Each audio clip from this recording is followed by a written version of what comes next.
नमस्कार दोस्तों, रुक पब्लिकेशंस की इस लाइव प्रस्तुति में आप सभी का बहुत-बहुत स्वागत है।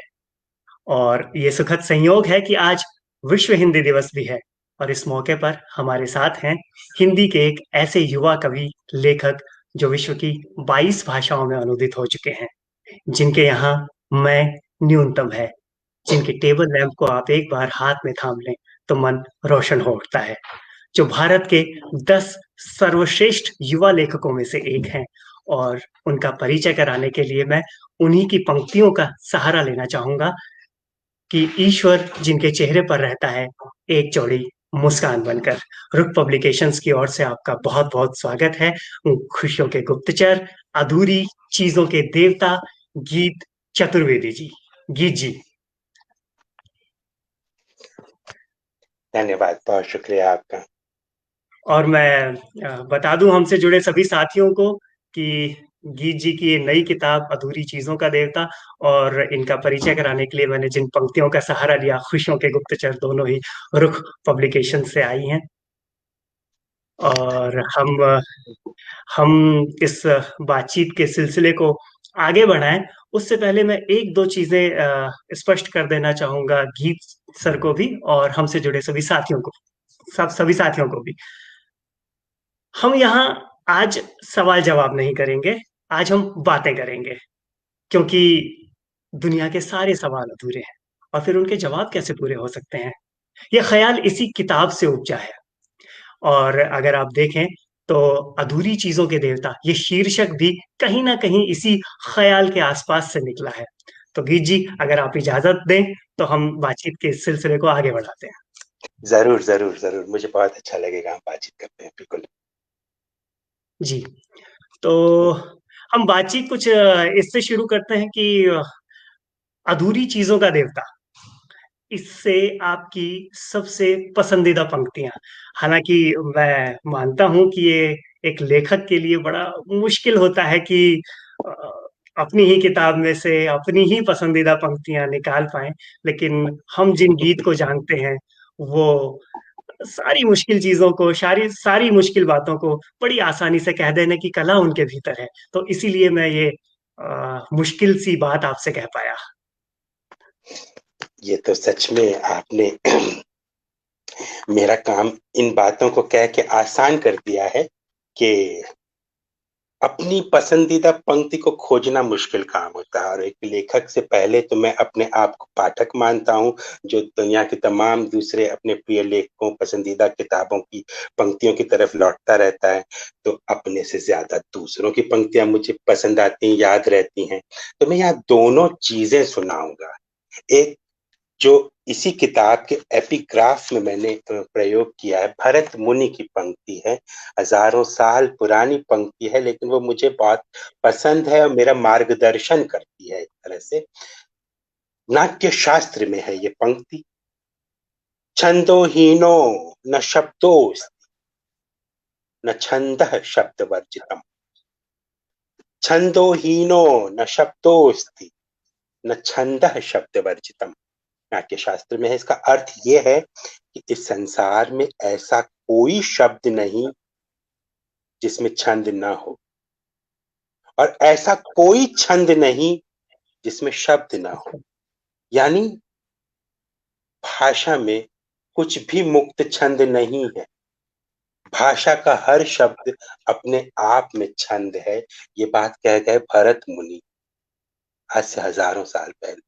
हम लोग यहाँ लड़ाई लड़ते हैं मुक्त छंद की, है ना, छंदोबद्ध की, कि देखो तुम तो छंद से हट के लिख रहे हो। भरत मुनि उसी जमाने में कह के चले गए कि भाई अगर तुम भाषा बोल रहे हो, बोलने में भी तुम्हारे छंद है, एक एक हुँ, हुँ, शब्द हुँ। का उच्चारण छंद की तरह हुँ, हुँ, है। हुँ। ये हो गई एक पसंदीदा पंक्ति इस पुस्तक से, जो भरत मुनि की है और जो एक दूसरे लेखक से है। एक पंक्ति जो मैं अपनी तरफ से, अपने लिखे से निकाल के पढ़ना चाहता हूँ, जो कि मेरे जीवन की फिलॉसफी से या प्रेडिकामेंट के साथ, नियति के साथ बहुत गुर्बत से जुड़ी हुई है। वो ऐसे कि हर पल के भीतर एक अकुलाई हुई अर्जेंसी है। मुझे जी लो, वरना मैं खत्म हो जाऊंगा। हर पल के भीतर एक उदासीन उपेक्षा है। छोड़ो भी, मुझे क्या जी रहे, अभी तो खत्म हो जाऊंगा, क्या जरूरत है जीने की। तो ये जी, दो पंक्तियां ऐसी हैं जो साथ साथ चलती हैं इस किताब से। हालांकि कई हैं, ये बहुत मुश्किल है, सच कहा आपने, कि कोई एक चीज ढूंढना। नहीं, बिल्कुल। और ये जो आपने इस हर पल में एक अकुलाहट की जो बात की है, वो हम्म। वाकई मतलब जीवन का दर्शन ही है। और हमारे यहाँ तो मतलब आज के संदर्भ में अगर देखें, और कि हर पल हर कोई कहीं ना कहीं किसी न किसी के पीछे कहीं ना कहीं से भाग रहा है, तो हम्म। उसमें उसमें ये बेचैनी नजर आती है। बिल्कुल। जी आप। जी। थैंक तो अब हम आगे बढ़ते हैं। आपने अभी जब अपनी पंक्ति की बात की, तो उसी समय आपने कहा कि मैं जिन्हें पढ़ता हूँ, जिन्हें पढ़ता रहा हूँ। तो मेरी अगली बात यहीं से है कि अ, अमूमन लेखकों से पूछा जाता है कि आप किसके लिए लिखते हैं, लेकिन आप किसके लिए लिखते हैं, इसके जवाब तो आपने अधूरी चीजों का देवता में भी दिया है। और यू। कैसे लिखते हैं ये आप अपनी पिछली किताब में बता चुके हैं। हालांकि वो बहुत कम है हम पाठकों के लिहाज से, हो सकता है कि हम आपको और पढ़ना चाहें इस बारे में, लेकिन अभी केवल पढ़ने की ही बात करते हैं। तो मेरा ख्याल है कि जितने लोग हमसे जुड़े हैं, वो भी संभवतः जानना चाहेंगे कि हम जिसे पढ़ते हैं वो किसे पढ़ते हैं, तो गीत किसे पढ़ते हैं। अब जैसे कि बहुत सारे लोगों को मैं पढ़ता हूँ, हजारों साल पुराना गिलगामेश भी मैं पढ़ता रहता हूँ। उसके मिथक मुझे बहुत आकर्षित करते हैं। कालिदास मैं लगातार पढ़ता ही रहता हूँ। होमर, दांते, ये पुराने कवि ऐसे हैं जो लालटेन की तरह रोशनी दिखाते हैं। मध्य युग में या पिछली शताब्दी में मीर और गालिब दो कवि ऐसे हैं जिन्हें मैं कमोबेश भी नहीं कहना चाहिए, बाकायदा नियम से रोज मैं इनका कुछ न कुछ पढ़ता हूँ। मीर और गालिब, रोज इनकी कोई गजल, कोई शेर, कोई एक नया इंटरप्रिटेशन, लगातार इनके साथ जुड़ा रहता हूँ। बोरहेस एक ऐसे कवि लेखक हैं, अर्जेंटीना के रहने वाले थे, होर्हे लुइस बोरहेस। उनसे लगातार मैं जुड़ा हुआ रहता हूँ, बार बार पढ़ता हूँ। मुझे उनकी कविताओं और कहानियों से भी ज्यादा आकर्षित उनके व्याख्यान और उनके साक्षात्कार करते हैं। तो उनके साक्षात्कारों को मैं लगातार, क्योंकि आप एक पंक्ति उसमें से ढूंढ लें और वो आपके लिए एक मंत्र की तरह काम करने लगती है। बोरेस, मैं रिल्के को बार बार पढ़ता हूँ। रिल्के को बहुत अलग अलग तरीके से संपादित और अनुदित किया है पिछले 20-22 वर्षों में यूरोप और अमेरिका के विद्वानों ने। तो रिल्के को इस तरह से संयोजित किया है कि Rilke on life, Rilke on love, Rilke on poetry, Rilke on writing. यानी रिल्के ने जीवन के लगभग हर पहलू पर अपनी कलम चलाई। और कलम भी कैसे चलाई, अपनी रचनाओं के माध्यम से नहीं चलाई। कविताएं उन्होंने बहुत कम लिखी, उपन्यास एक ही लिखा, चिट्ठियां लिखी। मैं पढ़ रहा था पिछले दिनों रिल्के की एक बायोग्राफी में, ये जिक्र था कि किसी किसी दिन तो रिल्के 13-13, 14-14 घंटे लगातार अपनी टेबल पर बैठ करके सिर्फ चिट्ठियों का जवाब दे रहे हैं। और वो चिट्ठियां भी साहब रचनात्मकता के उस उत्कर्ष पर जा करके, देखिए उनकी सबसे मशहूर किताब जो है, letter to a young poet, चिट्ठियां ही तो हैं वो। तो रिल्के से मैं बराबर जुड़ा हुआ रहता हूँ। जयशंकर प्रसाद मुझे बहुत अच्छे लगते हैं, निराला। उन्हें अज्ञेय अज्ञेय के प्रति एक खास किस्म का अनुराग और बायस है मेरे भीतर, सच में पक्षपात है एक तरह का, कि कई बार जो उनकी विचित्र दिखने वाली पंक्तियां भी हैं जो है, उन्हें भी लेकर के मैं एक मोह में विमोह में रहता हूँ। मुक्तिबोध मुझे बहुत पसंद है। दोनों को अलग अलग ध्रुव मानने की कोशिश हिंदी में बहुत लंबे समय तक की जाती रही, लेकिन मुझे उनमें कोई विरोधी ध्रुवीयता नहीं दिखाई देती। दोनों लगभग लगभग समांतर रेखाओं की तरह एक ही दिशा में बढ़ रहे होते हैं। दोनों अपना अपना आहार एलियट से ग्रहण कर रहे होते हैं, उस पूरी आधुनिकता से ग्रहण कर रहे होते हैं जो 20वीं सदी के पहले हिस्से में पूरी दुनिया के साहित्य को प्रकाशित कर रही थी। बाकी इस तरह के तमाम हैं। पाब्लो नेरूदा में बार बार जाता रहता हूँ। चेस्वाव मिवोश है, उनकी तरफ में जाता रहता हूँ। ये तमाम इस तरह के लोग हैं, इस तरह के कवि। कुंवर नारायण हमेशा मेरी मेज पर उनकी किताब हमेशा रहती है, उनकी कविताओं की किताब में। उन्हें भी इसी तरह इसी ही अकीदत के साथ लगभग रोज ही फॉलो कर रहा होता हूँ। तो बहुत है, प्लेंटी ऑफ ऑप्शंस। हाँ, ये तो जो इस समय जुड़े हुए होंगे वो लोग भी जानते होंगे कि अ, गीत का गीत बड़े अध्येता है। गीत का अध्ययन बड़ा विशद अध्ययन है। और केवल भारतीय साहित्य ही नहीं, यूरोपीय लेखकों को इन्होंने खूब पढ़ा है। और आगे हम इस पर और आएंगे, लेकिन इससे थोड़ा सा पीछे चलते हैं। हम आपके बचपन की तरफ जाना चाहेंगे कि आपने ये पढ़ने की शुरुआत बचपन में ही हो गई होगी। तो उससे कुछ कुछ ऐसी बातें, कुछ ऐसी चीजें जो आपको इधर इस तरफ खींच ले आई। और जहां तक मैं जानता हूँ, आप बम्बई में आप थे, और फिर बम्बई से आप मध्य प्रदेश भोपाल का आपने रुख कर लिया। तो इस यात्रा के बारे में, इस पढ़ने की इस प्रक्रिया के बारे में कुछ कहेंगे आप? मेरे साथ ऐसा था कि मेरे आसपास जो लोग थे वे बेहद पढ़ाकू लोग थे। मेरे पिताजी बेहद पढ़ाकू थे। अब भी, अब जब पिताजी नहीं है, हाइंडसाइट में हम देखते हैं, घर परिवार में उनके बारे में चर्चा करते हैं, तो ये दिखता है कि वो 8-8 घंटे की बैठक में पढ़ते थे। ये चीज हम में नहीं है। 8-8 घंटे की बैठक। मुझ में तो एक खास किस्म की चंचलता है। मैं तो आधा घंटा 1 घंटा किसी काम में लगे रहने के बाद थोड़ा बहुत घूम के आऊंगा, थोड़ा अपनी जगह छोड़ दूंगा। एक किताब को ठीक से उस तरह से पढ़ नहीं पाऊंगा। एक किताब में घुसूंगा तो फिर उसके साथ साथ दूसरी में भी घुस जाऊंगा। इसको मैं अपनी क्या आवारगी कहता हूँ कि किसी एक जगह टिकता नहीं हूँ। इससे उसमें, उससे उसमें, उससे उसमें जंप करता रहता हूँ। इसी तरह विषयों में भी जंप करता रहता हूँ। लेकिन मेरे पास बचपन में जो लोग थे उनकी एकाग्रता बहुत ही प्रेरक और सराहनीय थी। मेरे पिताजी और मेरी बड़ी बहन, मेरे बड़े भाई। मैं बचपन में, पता है, एक चीज पढ़ना चाहता था। उस चीज के प्रति ना मेरे भीतर आज भी एक आकर्षण है। वो ये कि मैं जासूसी किताबें पढ़ना चाहता हूँ, अभी भी पढ़ना चाहता हूँ। लेकिन मैं उन्हें उस तरह से एंजॉय नहीं कर पाता हूँ क्योंकि बचपन के उस माहौल में मुझे जासूसी किताबों की तरफ जाने ही नहीं दिया था। वो लोग जासूसी, मेरी बहन और मेरे बड़े भाई जासूसी किताबें पढ़ते थे, डिटेक्टिव, और एक एक कहानियां सुनाते थे। बड़ा मजा आता था सुन के। और वो लोग नरेटर भी अच्छे थे। तो मजे से नरेट करते थे। मैं अट्रैक्ट होता रहता था। 10 साल, 11 साल का बच्चा, 12 साल का बच्चा। तो जब मैं उनकी किताबें उठाता तो वो मुझे जो है थोड़ा सा इग्नोर करते या मुझसे किताबें छीन लेते और कहते कि ये ले, तू प्रेमचंद पढ़। जो अच्छे बच्चे होते हैं वो प्रेमचंद पढ़ते हैं।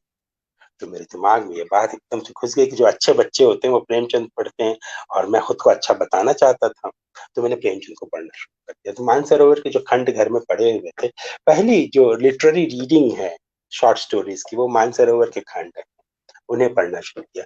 जहाँ मानसरोवर घर में रखी रहती थी अलमारी में, ठीक उसके बगल में कामायनी भी रखी रहती थी। कामायनी को जब भी मैं पलटता था कुछ मुझे समझ में नहीं आते थे, लेकिन वो जो छंद की योजना, लय की योजना है कि हिमगिरी के उत्तुंग शिखर पे बैठ शिला की शीतल छां, ये जो पंचचामर के बहुत करीब जाने वाली जो छंद योजना होती है ना, वो अपनी अपने ध्वनि संयोजन के कारण भी मुझे बहुत आकर्षित करती थी। उसको मैं पढ़ता था। यहाँ से पढ़ने की शुरुआत हुई, लेकिन लिखना जो है ना वो बच्चों की एक रचना से शुरू हुआ था। बच्चों की रचनाओं, बच्चों के लिए कहानी मैंने लिख दी थी, वो छप गई। लेकिन कामायनी ने जो है मुझे बहुत बाद में भी बहुत गहरे से बांध के रखा था। जब आपकी पहली रचना छपी थी उस वक़्त शायद आपकी उम्र 8-10 साल के आसपास। मैं 13 साल की उम्र में 13 प्रकाशित हो साल। गई। 13, मैं 9वीं कक्षा में था और मैंने ऐसे ही लिख के भेज दी संपादक को। मुझे पता था कि संपादकों को रचनाएं भेजी जाती क्योंकि उसके नीचे लिखा रहता था। पुराने जमाने की पत्रिकाएं इस मामले में ना बहुत ही स्पष्ट हुआ करती थी कि आप अपनी रचनाएं हमें इस पते पर भेजें, संपादक को इस पते पे भेजें। बाकायदा है ना 10 पॉइंट्स भी लिखे रहते थे उसमें कि कागज के एक तरफ लिखें, कागज पर लाइन वाला कागज ना हो, फुल स्केप कागज हो, ऐसे बाकायदा पूरा एक प्रक्रिया लिखी होती थी। सारी पत्रिकाओं में, महत्वपूर्ण पत्रिकाओं में, अच्छी पत्रिकाओं में ऐसी एक पूरी लिस्ट छपती थी कि ऐसे रचनाएं भेजें। वही सब फॉलो करके मैंने भेज दिया। टिंकल पत्रिका थी, बहुत सुंदर पत्रिका थी। मैं हमेशा उसके हर महीने उसका अंक पढ़ता था। अंकल पै का फैन था। अमर चित्र का था, ग्रुप की मैगजीन थी वो। तो वहां भेजी और भूल गया।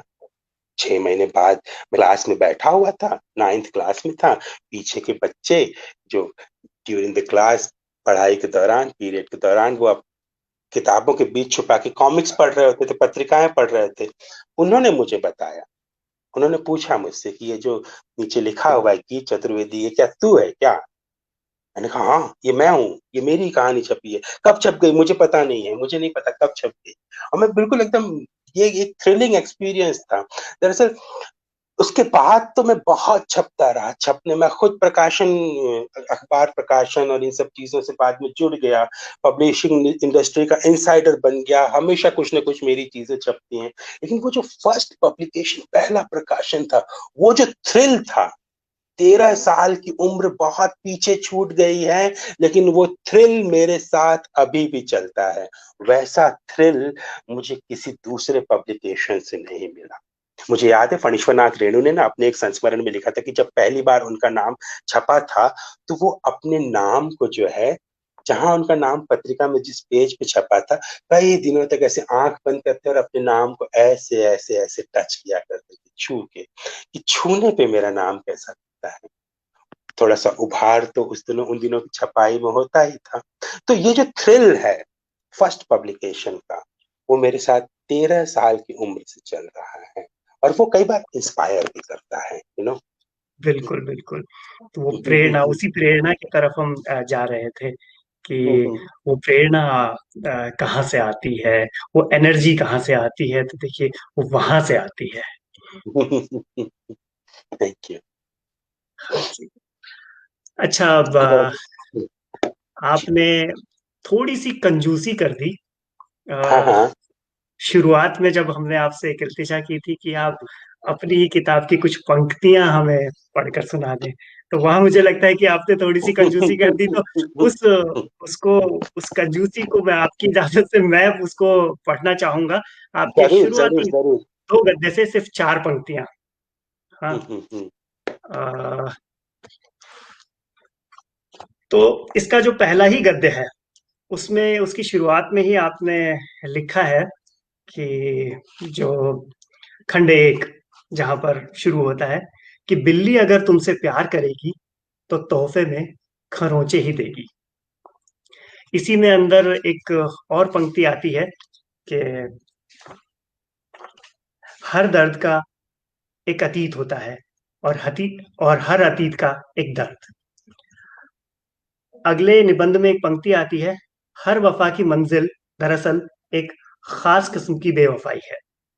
और उसी में आगे जब हम बढ़ते हैं, तो आता है कि हमारे खड़े रहने की जगहों के हिसाब से दशाएँ और परिभाषाएँ बदल जाया करती हैं। तो इन पंक्तियों को लाने का मकसद ये था कि किताब में ये पंक्तियाँ भले ही किसी संदर्भ के साथ आई हों, लेकिन इन दिनों जो वन लाइनर का दौर है, ये अपने आप में वन लाइनर भी हैं। अकेले कही जाएँ तो भी ये अपने में भरपूर अर्थ को समेटे हुए हैं। तो इस प्रकार का जो लेखन है वह मुझे मुझे व्यक्तिगत रूप से बड़ा आनंदित करता है। यहाँ मैं व्यक्तिगत रूप से अपनी बात इसलिए कह रहा हूँ कि मैं आगे आप ही की इस किताब में एक संदर्भ आता है कि यहाँ हो सकता है कि मैं भी शिव की उसी कहानी की तरह हो सकता हूँ, जिसके बारे में शिव नहीं जानते थे कि उसका ऑडियंस कौन है। तो जिन लोगों ने ये किताब पढ़ी है वो समझ गए होंगे, और जो नहीं पढ़ पाए हैं उन्हें ये बात समझाने का जिम्मा मैं आप ही पर छोड़ता हूँ। और लेकिन ये जो एक पंक्ति में छिपे दर्शन वाली बात है, ये बड़ी अद्भुत है। अब ये है कि ये ख्याल आता कैसे है? मतलब कैसे ये एक संदर्भ के साथ चीजें चली आती हैं और फिर एक पंक्ति में सारा सारा उसका निचोड़ जो है वो एक पंक्ति के अंदर आ जाता है।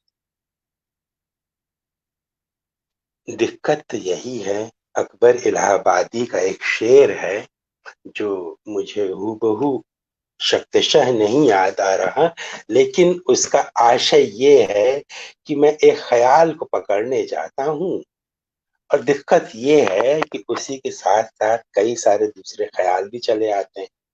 तो उस एक ख्याल को पकड़ने की कोशिश जो है, उस एक ख्याल का पीछा करना जो है, वही सबसे मुश्किल, सबसे कठिन और सबसे प्रेरक स्थिति है।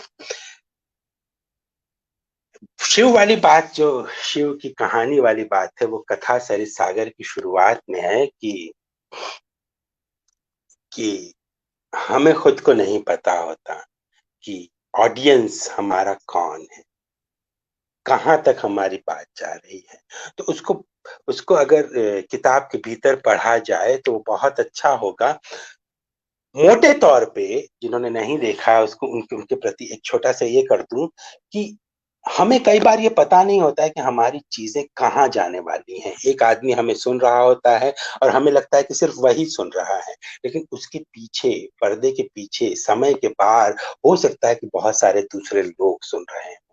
तो ये जो दूसरों के सुनने की, आपकी बातों के प्रसार की जो संभावना होती है, वो कई बार बहुत प्रेरित करती है।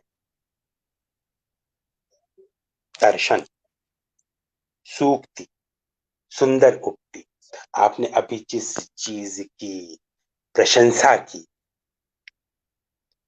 मैं उस चीज के लिए पर्याप्त आलोचनाएं झेलता रहा कि एक पंक्ति के अंदर पूरा दर्शन लाने की कोशिश करना या कई बार ला देना, कई लोग इसको पसंद करते हैं और कई लोग मुझे बताते हैं। और खासकर शुरुआत में 2010 के आसपास जब मैंने अपनी कविताओं को लिखने की शैली परिवर्तित की थी और बहुत सोचे समझे तरीके से परिवर्तित की थी, एक लंबे अध्ययन के बाद बाकायदा चार्ट वर्क बना करके, जैसा कि मेरा स्वभाव है कि ज्यादातर रचनाओं के भीतर आने वाले परिवर्तन, किस दिशा में मुझे अगले 5 साल मेरी रचनात्मकता को बढ़ना है, ये सारी चीजें कई बार कागज पे उतारी हुई होती हैं, लिखी हुई होती है। तो 2010 में लंबे अध्ययन के बाद जब मैंने अपनी रचनात्मकता को बदला, तो मेरे पास कई लोगों के ईमेल आए, कई पत्रिकाओं में मेरी आलोचना में लेख भी छपे कि ये कैसा कर रहा है, ये सूक्तियों की तरफ क्यों चला गया है। सूक्ति अब मुझे पसंद है, सूक्ति को तोड़ के कहें तो वो है सुंदर उक्ति, सुंदर वाक्य। सारा साहित्य, चाहे वो कविता हो, चाहे कहानी हो या कथेतर गद्य हो, वो दरअसल सुंदर वाक्यों का समायोजन है। वो सुंदर वाक्यों से बनता है। बिल्कुल। एक लेखक सुंदर वाक्य को संस्कृत में सूक्ति कहेंगे, तो एक हम्म। लेखक सूक्ति की तरफ जाना उसका स्वाभाविक लक्ष्य है, सूक्ति की तरफ जाना उसका स्वाभाविक रिस्पॉन्स है, वो उसे पाना हम्म। चाहेगा। लेकिन हम्म। हिंदी में हमें बताया जाता है कि कविता के भीतर सूक्ति आएगी तो कविता खराब हो जाएगी, कि कविता हम्म। का एक दोष है सूक्ति होना।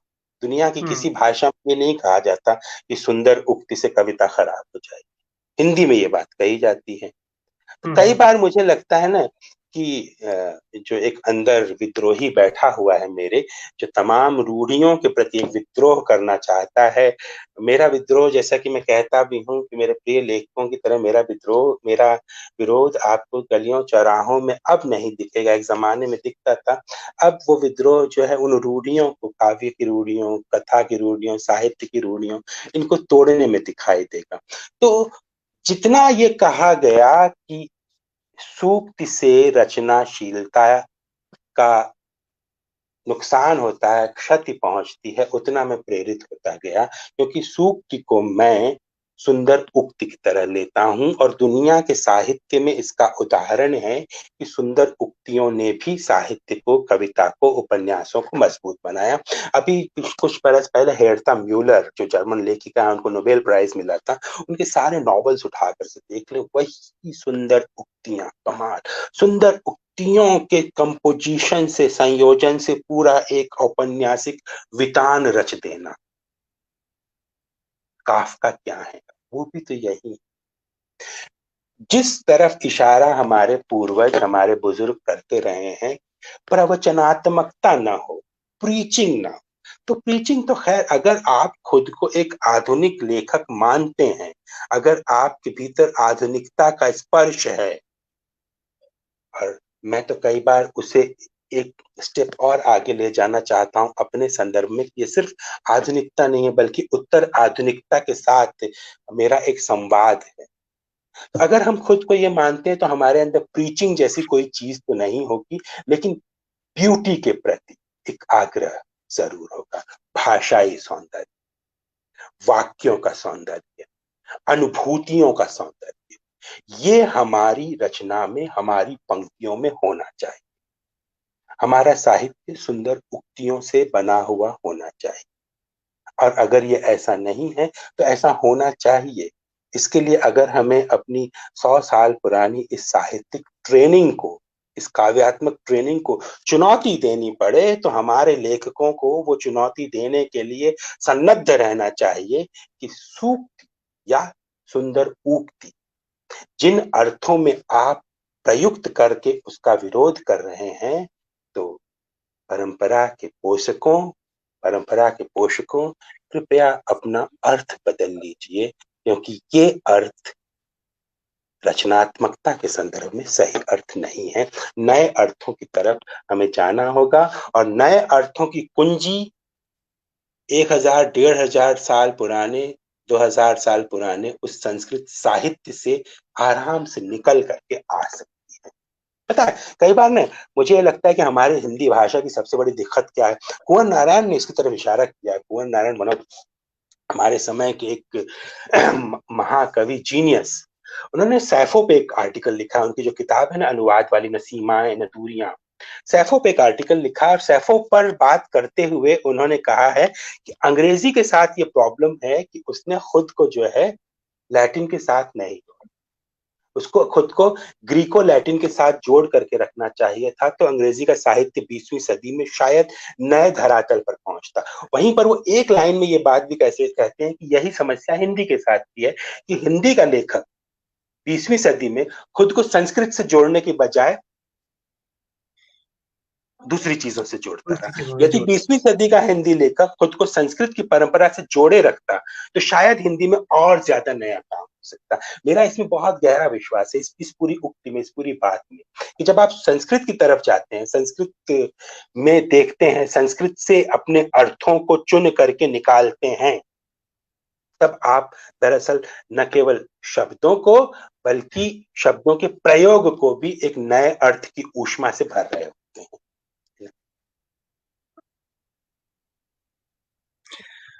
यहाँ आपने संस्कृत की बात की, और जाहिर है कि आपकी रुचि तो है, लेकिन संस्कृत में रुचि का बनना अपने आप में थोड़ा-सा, और आज के समय में जैसा आपने कहा, तो वो संस्कृत में आपकी रुचि किस तरीके से बनी? वो वो इंटरेस्ट डेवलप कैसे हुआ? तो उस पर कुछ आप बताना चाहेंगे? संस्कृत साहित्य के प्रति, देखिए, भाषाओं के प्रति तो प्रेम मुझे अपने पिताजी के कारण मिला, क्योंकि मेरे पिताजी कई सारे भाषाओं के जानकार थे, और मैंने बचपन में उनको देखा है कि एक शब्द की, खास करके एटाइमोलॉजीज के लिए, जो शब्दों का व्युत्पत्ति शास्त्र है, उसके उसमें उनका ज्ञान उसमें बहुत गहरा था। और जिस तरह से वो शब्दों की व्याख्या करते थे, उन्हें एक्सप्लेन करते थे, उनके उनके उनकी उनके ट्रैवल को, शब्दों की यात्रा को बताते थे, तो शब्दों के प्रति प्रेम होने में ये बहुत ही मददगार रहा।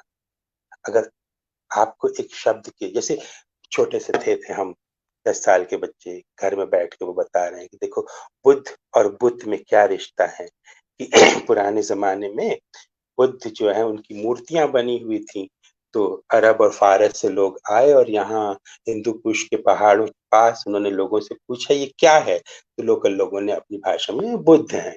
अब वो बुद्ध को उन्होंने समझा कि ये बुद्ध है, तो बुद्ध इस तरह से वहाँ चला गया। या बहादुर एक शब्द जो है फ़ारसी हिंदी में बहुत प्रयोग होता है। तो बहादुर जो है ना दरअसल मंगोलियन भाषा का शब्द है बाटुर। तो जैसे हम्म वहाँ की तो राजधानी का नाम भी है उलान बाटुर। तो मंगोलियन हम्म भाषा का शब्द है बाटुर। तो चंगेज खान के साथ मंगोलियाई भाषा जो है ट्रैवल करती थी, तो वो हम्म ट्रैवल करते करते पहुंच गई अरब और ईरान में। ईरान में हम्म जो था बाटुर, बाटुर था वो बन गया बहादुर। हम्म मंगोलियन में बाटुर का मतलब होता है हीरो, नायक। चंगेज खान उनका बाटुर है, लेकिन फारसी हम्म में चंगेज खान तो एक विलन की तरह था, तो लेकिन फिर भी बाटुर शब्द जब वहां आया तो उसका मतलब बन गया वीर पुरुष। हम्म वही बातें फारसी के जरिए हिंदी में यहाँ आ गया। तो जो एटाइमोलॉजी है उसने भाषाओं के भीतर मेरी दिलचस्पी जगाई। और इन्हीं एटाइमोलॉजीज के कारण ही, क्योंकि हिंदी के बहुत सारे शब्द जो हैं वो संस्कृत से आए हुए हैं, संस्कृत में उनका रूट है।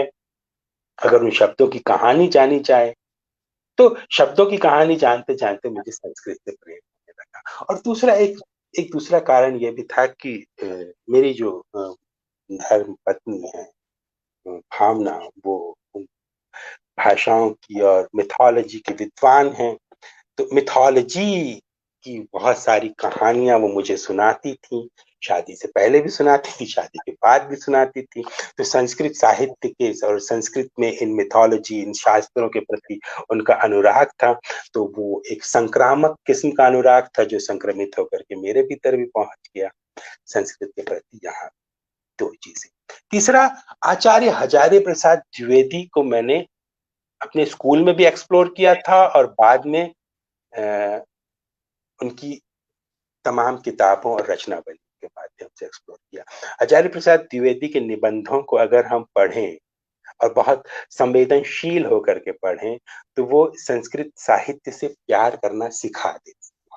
और आप कुछ न करें, लेकिन वो भाषा, संस्कृति और प्रकृति, इन तीनों के करीब पहुंचने की प्रेरणा आपको देते हैं। तो ये तीन चीजें हैं, पिता, पत्नी और आचार्य। इन तीनों के इन तीनों की प्रेरणा से थोड़ा बहुत जो भी संस्कृत और इनके आसपास पहुंच सका मैं। संसर्ग संसर्ग से ही संस्कृत के प्रति अनुराग हुआ।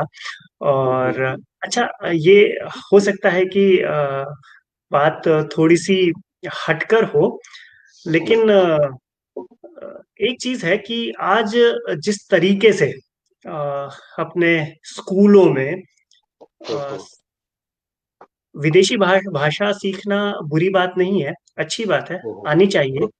लेकिन अपनी संस्कृत को छोड़ करके जिस तरीके से फ्रेंच या अभी तो नई नई शिक्षा नीति में कोरियाई भाषा की भी व्यवस्था हो गई है स्कूलों में पढ़ाने के लिए थर्ड लैंग्वेज के तौर पर। तो जैसे अगर आपने स्कूलिंग बम्बई से की होगी तो आपने मराठी और हिंदी पढ़ी होगी। और इसी तरीके से जैसे मैंने अपनी स्कूलिंग की तो मैंने हिंदी के साथ तीसरी भाषा के तौर पर संस्कृत पढ़ी। लेकिन आज की पीढ़ी को देखता हूँ, नए बच्चों को देखता हूँ तो अ, संस्कृत की जो जगह है वो फ्रेंच लेती जा रही है। तो अब आपका जितना अनुभव रहा, जितना आपने संसर्ग से संस्कृत से जो अनुराग हुआ, वो अनुराग कहीं इस पीढ़ी से मुझे जाता हुआ नजर आता है।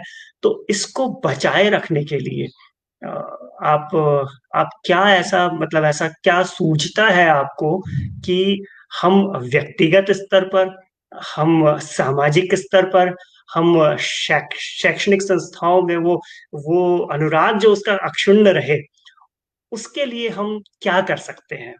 ये मतलब बड़ा, ये सवाल मुझे व्यक्तिगत रूप से बड़ा परेशान करता है। तो अब आप तो सही आपने बात की इसीलिए ये सवाल जस्ट आ गया। आप तो संस्कृत के बारे में कह रहे हैं, मैं तो यही बात कई बार हिंदी के बारे में सोचता हूँ। तो बिल्कुल। संस्कृत तो खैर एक बार आप मान लीजिए कि चलिए एक पुरानी भाषा है, हिंदी तो बिल्कुल आज की भाषा है। तो तो जो हमारी शिक्षा प्रणाली है, शिक्षा संस्थान हैं, इन सब जगहों पर हिंदी की जो हालत है, वो भी तो बिल्कुल इसी तरह की चिंता में डालती है। बिल्कुल, भाषाओं को लेकर के दरअसल एक चीज़ हमारे मन में स्पष्ट होनी चाहिए कि भाषाओं के साथ राजनीति अधिक ना हो। हमारे यहाँ आज़ादी के बाद, आज़ादी से पहले और ख़ास करके ये जो पूरा पीरियड है 1857 के बाद जिसको भारतीय नवजागरण वगैरह का समय कहा जाता है, एक तरीके से ये पूरा समय ही दरअसल भाषाई राजनीतियों से प्रभावित समय रहा है। भाषा को लेकर के हमारे यहाँ राज्य बनाए गए आज़ादी के बाद में। भाषा बिल्कुल, को लेकर के अलग-अलग तरह की उत्तर की, दक्षिण की राजनीतियाँ चलती रही और अभी तक चल रही हैं। तो बिल्कुल, भाषा को जब आप कलर देने लगते हो ना कि ये तो जो है उर्दू है, ग्रीन कलर है, ये संस्कृत है, ये भगवा कलर है, तो आप दरअसल भाषा का नुकसान कर रहे होते हो, अपनी संस्कृति का नुकसान कर रहे होते हो। और उसके ये जो साथ-साथ चीज़ खुद हुई खुद का तो निश्चित ही आप ही तो संस्कृत हैं, हम ही तो संस्कृति हैं अपनी। हम जब अपना बिल्कुल, नुकसान कर रहे होते हैं तो दरअसल अपनी पूरी सांस्कृतिक धरोहर का, सांस्कृतिक विरासत का नुकसान कर रहे होते हैं। बिल्कुल, तीसरी एक बहुत महत्वपूर्ण चीज़ है, बहुत संक्षेप में क्योंकि एक कारण बताना, एक कारण गिनाना आसान नहीं होगा और उपयुक्त भी नहीं होगा। लेकिन जो तीसरी एक महत्वपूर्ण चीज़ है कि भाषाओं के साथ जो अर्थशास्त्र जुड़ा हुआ होना चाहिए, वो हमारे यहाँ लगातार इंग्लिश ने उसको रिप्लेस किया है। सब बिल्कुल, कुछ अंग्रेजी की तरफ जा रहा है। तो अगले जैसे कि एक यूट्यूब पे ना बहुत फनी वीडियोस होते हैं। एक फनी वीडियो जो है अमेरिकन्स ने बनाया, किसी अमेरिकन एनआरआई इंडियन ने बनाया, अमेरिका में रहने वाले। वो अमेरिका की सड़कों पर घूम घूम करके इंटरव्यूज लेने लगा लोगों को कि आपको पता है भारत की भाषा कौन सी है, अंग्रेजी में पूछ रहा है उन सबसे। तो वहां 90% लोगों ने बोला यस इंग्लिश या इंडियन। या तो वो भाषा इंडियन है या वो भाषा इंग्लिश है। तो भारत की भाषा दरअसल अंग्रेजी हो चुकी है, ऐसा विदेशों में एक परसेप्शन जा चुका है। न केवल विदेशों में वो परसेप्शन जा चुका है बल्कि अपने सबकॉन्शियस में, अपने अवचेतन में हम भी ये बात मान चुके हैं कि हम दरअसल तरक्की तभी कर सकते हैं, हम दरअसल शिक्षित तभी कहला सकते हैं जब हमारे पास अंग्रेजी हो। पूरा बिल्कुल, बिल्कुल, अर्थव्यवस्था, पूरा संस्कृत की पूरी बिल्कुल, व्यवस्था हमने ऐसी बना करके रख दी है।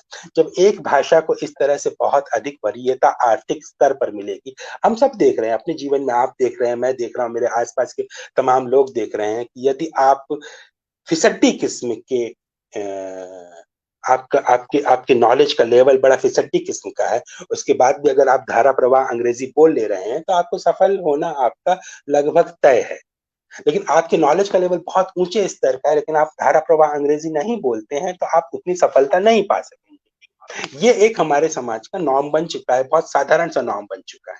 तो अंग्रेजी को लेकर के हमारा कॉम्प्लेक्स इस तरह का है, ऐसा कॉम्प्लेक्स हो चुका है। जब एक भाषा को इस तरह से वरीयता मिलेगी, एक भाषा की तरफ सारा का सारा तराजू, आर्थिक तराजू लुढ़कता हुआ चला जाएगा, तब दूसरी भाषाओं को संभालना बहुत मुश्किल होगा।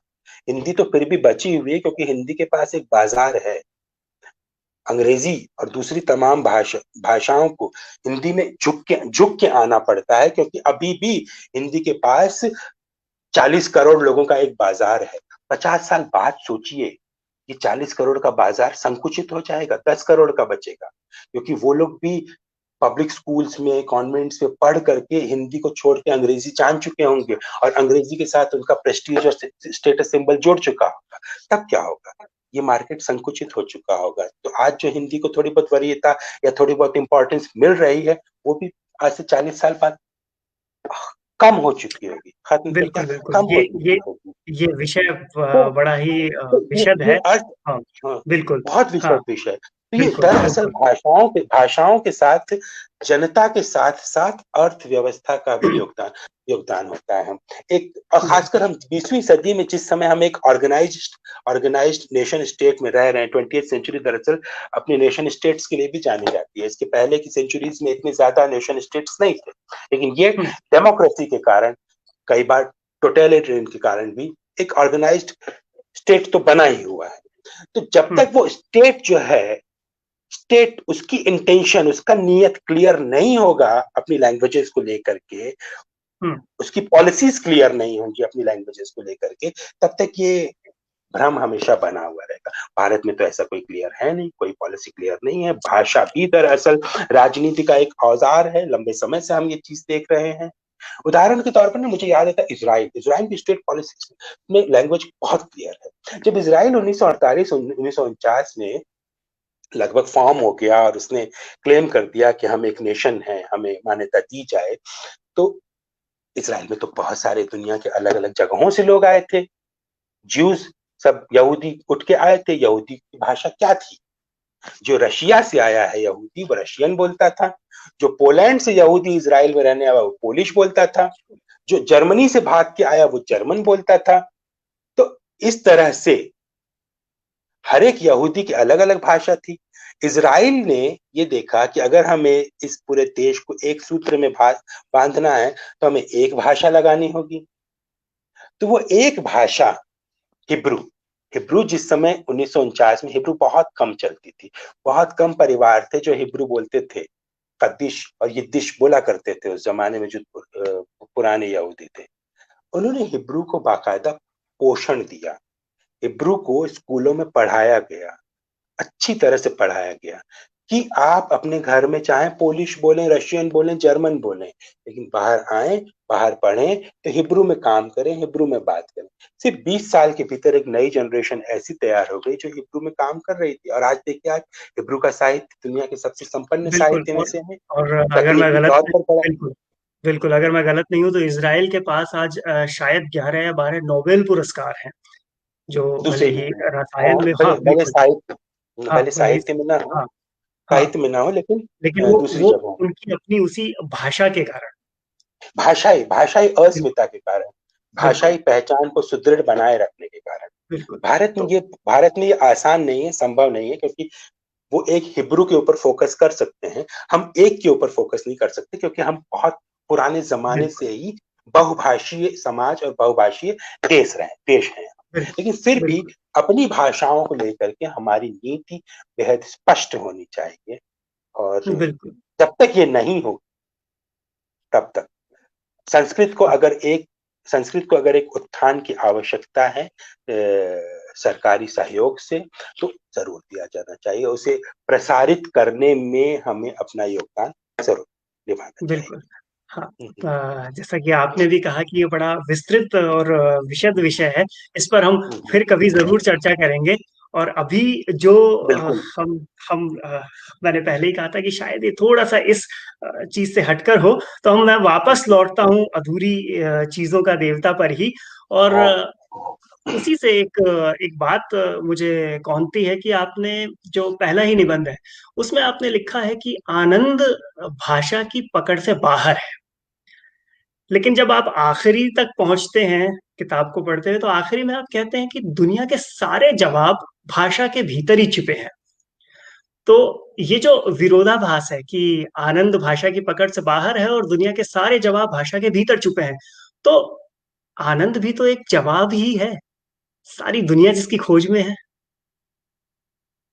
और उसे आप भाषा के भीतर बताते हैं। और एक तरफ भाषा में कोई ये इस चीज़ को मैं नहीं समझ पाया हूँ। हो सकता है और साथी लोग भी समझ गए हों या ना समझे हों, पर आपसे थोड़ा इस पर चर्चा चाहेंगे। आनंद अगर एक जवाब है तो उसका सवाल क्या है? यदि आनंद एक उत्तर है तो उसका प्रश्न कहाँ है? क्योंकि अगर हम आनंद को जवाब की तरह, उत्तर की तरह देखेंगे तो फिर पता करेंगे कि प्रश्न कहाँ है, उसका प्रश्न ढूंढ के लाया जाए। आप कह रहे हैं कि दुनिया के तमाम लोग आनंद के पीछे दौड़ रहे हैं। मुझे तो कोई नहीं दिखता दुनिया में आनंद के पीछे दौड़ता हुआ। जिसको देखो वो खुशी के पीछे दौड़ रहा है, जिसको देखो वो प्रसन्नता के पीछे दौड़ रहा है। आनंद को जी, कई बार हम खुशी खुशी और प्रसन्नता का पर्यायवाची समझ लेते हैं। आनंद बहुत अलग चीज है। साहित्य का आनंद, कलाओं का आनंद, ज्ञान का आनंद। आनंद दरअसल एक समभाव है। समभाव कि आप खुशी में भी वैसा ही महसूस करेंगे और दुख में भी वैसा ही महसूस करेंगे। वो जो स्थिति प्रज्ञता है उसका नाम आनंद है। कि आपके ऊपर न तो दुख का कोई प्रभाव पड़ेगा, न सुख का कोई प्रभाव पड़ेगा, न बारिश का कोई प्रभाव पड़ेगा, न गर्मी का कोई प्रभाव पड़ेगा। आनंद देखिए, एक वेदांत में शब्द है सत चित आनंद। सच्चित। वेदांत वेदांत की पूरी फिलॉसफी में जो पर ब्रह्म है उसका नाम है सच्चिदानंद, जो कि बनता है सत चित आनंद से। अब ये जो आनंद है ये क्या है? वो ऑलवेज लाफिंग, हंसता हुआ आनंदित बुद्धा, लाफिंग बुद्धा, वैसा तो नहीं है वो। ऑलवेज लाफिंग, खुश, प्रसन्न, ऐसा तो नहीं है ना। वो जो आनंद है वो दरअसल एक स्टेबल सिचुएशन, एक स्थिति प्रज्ञता कि ये भी हो तो भी मैं ऐसा हूं, वो भी हो तब भी मैं ऐसा हूं। ये है आनंद, और इसके पीछे कोई नहीं दौड़ता, और इसके पीछे दौड़ने वाले लोग बहुत अलग हो जाते हैं। बुद्ध बुद्ध को याद किया जाए, बुद्ध आनंद की बात करते थे। उस जब आप बातें कर रहे थे उस समय यही एकदम आ रहा था कि जिस तरीके से आप बता रहे थे कि फिर तो जो है ये बुद्ध हो जाना है। बिल्कुल, अगर आनंद के पीछे कोई दौड़ेगा तो वो बुद्धत्व की दिशा में जाएगा। एक कोई संयोग नहीं है, पुराने जमाने की बातों में, पुराने इतिहास में इन सब चीजों को अगर देखा जाए तो कोई संयोग नहीं होता ये कि बुद्ध का जो सबसे करीबी व्यक्ति है उसका नाम आनंद है। उपस्थाक थे आनंद बुद्ध के। उपस्थाक कौन होता है? संस्कृत और पाली में उपस्थाक का मतलब होता है सेक्रेटरी, सचिव। पाली में सचिव को उपस्थाक कहते थे। तो बुद्ध का सेक्रेटरी कौन है? आनंद। यानी बुद्ध जहां रहेंगे, ज्ञान जहां रहेगा, उसका अधीनस्थ आनंद रहेगा। बोध के पास आनंद रहेगा। आनंद के लिए बोध की आवश्यकता है। बोध के पीछे कोई नहीं दौड़ता। सब लोग जॉय, हैप्पीनेस, खुशी, प्रसन्नता, इनके पीछे दौड़ते हैं। तो ये है ऐसा। तो जो भाषा का, कला का जो आनंद है, सत्य का जो आनंद है, वो हम भाषा में नहीं पकड़ सकते। भाषा में पकड़ना उसको मुश्किल है, वो भाषातीत है। इसलिए भाषा कई बार उसको छोड़ देती है। बुद्ध से एक बार सामने खड़े थे, एकदम इनिशियल ईयर्स में, बिल्कुल शुरुआती वर्षों में, जब बुद्ध जो है लोगों को ज्ञान दे रहे थे, तो कई लोग आके क्लेम करते थे भिक्खु। कई लोग भिक्खु आके क्लेम करते थे कि भंते मैंने तो संबुद्धि प्राप्त कर लिया, मैं अब बुद्ध हो गया हूं, मुझे अब आप नाम दीजिए, अरहत कहिए अब आप मुझे। तो किसी ने बोध प्राप्त कर लिया है, कोई संबुद्ध बन गया है, इसका क्या सबूत है? भाषा। तब उसके पास एक ऐसी भाषा होगी, तब उसके शब्दों का प्रयोग ऐसा होगा। तो दो नौजवान भिक्षु बुद्ध बुद्ध के सामने आके खड़े हुए, बोले हमने तो संपत्ति पा ली।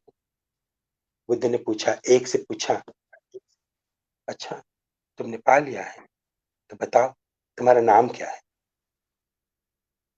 तो भिक्षु ने कहा, मुझे नहीं पता। बुद्ध ने दूसरे से पूछा, अच्छा तुम बताओ तुम्हारा नाम क्या है? दूसरे ने कहा, मेरा कोई नाम नहीं। बुद्ध ने उसे उत्तीर्ण कर दिया, पास कर दिया, क्योंकि ज्ञान उसके पास था। भाषा ने इशारा दे दिया कि उसके पास ज्ञान, उसके पास ज्ञान है कि मेरा कोई नाम नहीं। वो इस लेवल पे पहुंच गया कि मैं अब अनाम हो चुका हूं। मैं एक, मेरा कोई आकार नहीं है, मेरा कोई नाम नहीं है, मेरा कोई रूप नहीं है, यानी है ही नहीं। ये एक नॉलेज है। तुमने नॉलेज अटेन कर लिया, ज्ञान को प्राप्त कर लिया है। और जो व्यक्ति ये कह रहा है मेरा मेरा नाम क्या है मुझे नहीं पता, इसका मतलब वो अज्ञान ही है। यानी उसके पास एक नाम है, उसको नहीं पता है ये बात। तो दोनों जवाब भाषा के भीतर है। संसार के सारे जवाब भाषा के भीतर आ सकते हैं, क्योंकि आप भाषा का प्रयोग कैसे करेंगे इस पर निर्भर करता है कि आपकी आत्मा की अभिव्यक्ति कैसी होगी। देखिए, कवियों और सियासतदान, कवि और राजनीति, भाषा के साथ खेलने का काम तीन लोगों ने इस पूरे इतिहास में किया है।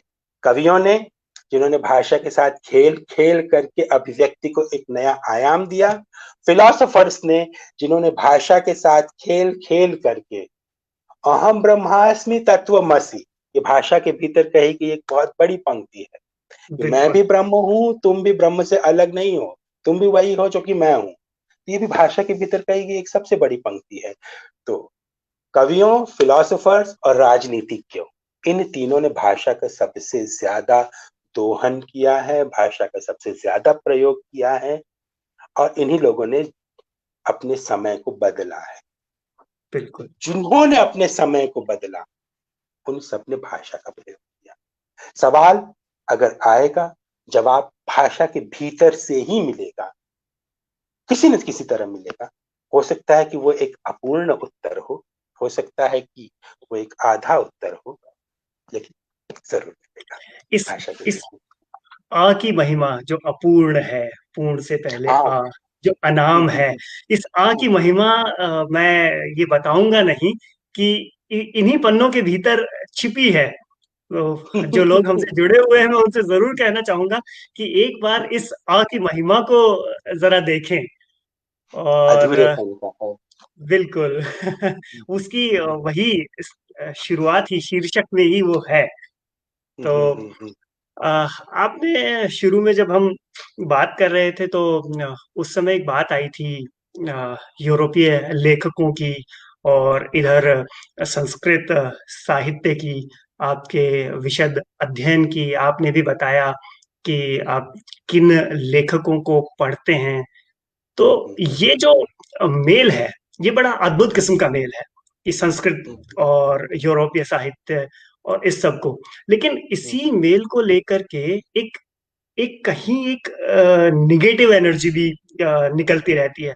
लोग अक्सर ऐसे बोल देते हैं कि अरे गीत विदेशी लेखकों और विश्व सिनेमा की बातें करते हैं, और इन्हीं के सहारे हिंदी साहित्य में एक अलग अपनी एक अलग लीग में खड़े हुए दिखना चाहते हैं। तो सवाल ये है कि इस निगेटिव एनर्जी से खुद को बचाए रखना बड़ा मुश्किल होता है। आप ये कैसे करते आनंद में रहता हूँ। हैं? मैं हमेशा आनंद में रहता हूँ। तो मुझे न तो सकारात्मकताओं का बहुत अंतर पड़ता है, न कि नकारात्मकताओं का। भरत मुनि के नाट्य शास्त्र में ही भरत मुनि ने शिव के मुंह से एक श्लोक कहलवाया है, जिसमें यह है कि जिस दिन तुम सम्मान की चिंता करना बंद कर दोगे, उस दिन तुम्हें अपमान से कोई क्षति भी नहीं पहुंचेगी, तुम अपमान से आहत होना भी बंद कर दोगे।